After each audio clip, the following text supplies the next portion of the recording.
ससुर जी है, इनका ससुर मेरा लड़की को दे दिया। अभी 4 है, 3 लड़की है, 1 लड़का। मेरा ससुर जी है, मेरा हस्बैंड है, और मेरा घर में कोई नहीं है, जो मेरा हस्बैंड है, देखिए तो मैं পরিদর্শনে এবং পরিবারের সাথে দেখা করতে এমপি দার্জিলিং জেলার এমপি অর্থাৎ সাংসদ রাজু বিস্তার ইতিমধ্যে কিন্তু সেই উপস্থিতি ঘটনাস্থলে পৌঁছেছে। যে ছবি আপনারা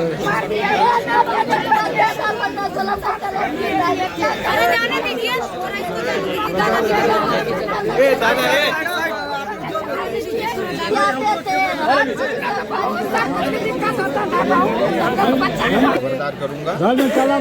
अगर इसके बाद भी पुलिस ने आपके साथ कोई बदतमीजी की तो आप सीधे मुझे बताना, ठीक है? अभी मैं उससे बात करूंगा और पुलिस कोई बदतमीजी न करे, ये मैं उनसे बात करूंगा। दूसरा, आपके न्याय के लिए हम परिवार के साथ खड़े हैं।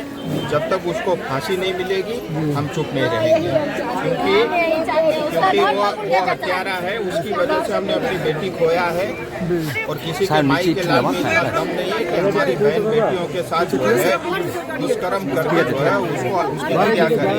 सर, एक लड़की के लिए 4 लड़की को ऐसे किया, 4 हिंदू लड़की के साथ पहले 4 उसका पे केस हुआ है, 4 पुलिस को कोई एक्शन नहीं लिया।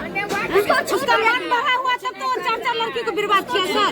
अगर पहली बार में ही पुलिस ने उसको लटकाया होता तो आज तो एक दिन देखना नहीं पड़ता सर। देखिए, कल जो घटना सिलीगुड़ी में घटी दिल को दहला देती है और सिलीगुड़ी शहर को शर्मसार करती है। और एक माँ ने एक नाबालिग बेटी को खोया है और उस बेटी की हत्या हुई है।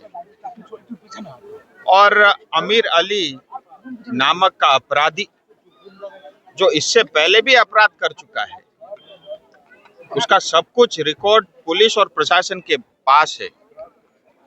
उसके बावजूद भी उस अपराधी ने कल सिलीगुड़ी की एक बेटी की हत्या की है और सिलीगुड़ी को शर्मसार किया है।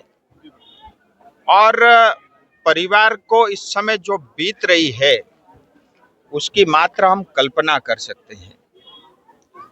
और बीते कुछ सालों के अंदर में, हाल के दिनों में, ये सिलीगुड़ी की पहली घटना नहीं है।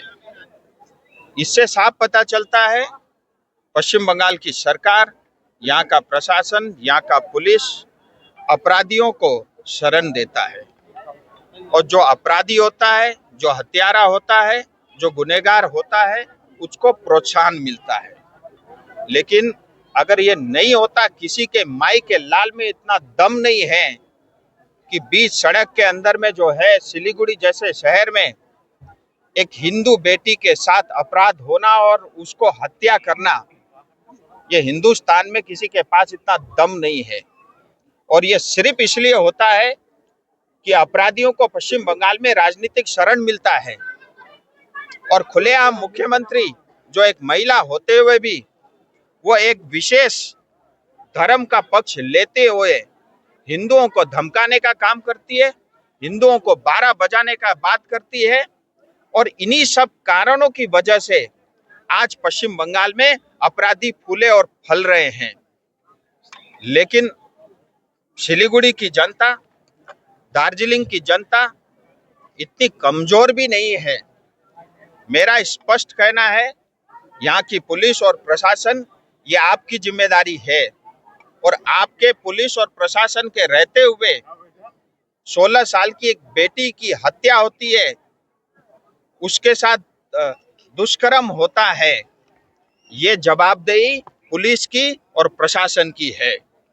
अगर पुलिस और प्रशासन जनता को सुरक्षा नहीं दे सकता, बेटियों को सुरक्षा नहीं दे सकता, तो वो पुलिस और प्रशासन किसी काम का नहीं है।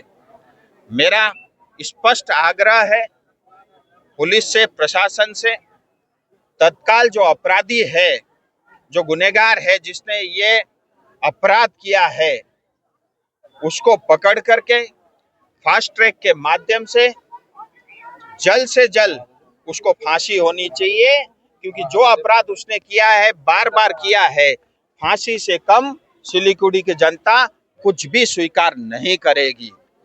और ये पुलिस और प्रशासन जिस तरह से अपराधियों को बढ़ावा दे रही है, हम सिर्फ बांग्लादेश के बारे में सुनते थे, लेकिन आज बांग्लादेश वाली घटनाएं सिलीगुड़ी में घट रही है हमारी आंखों के सामने।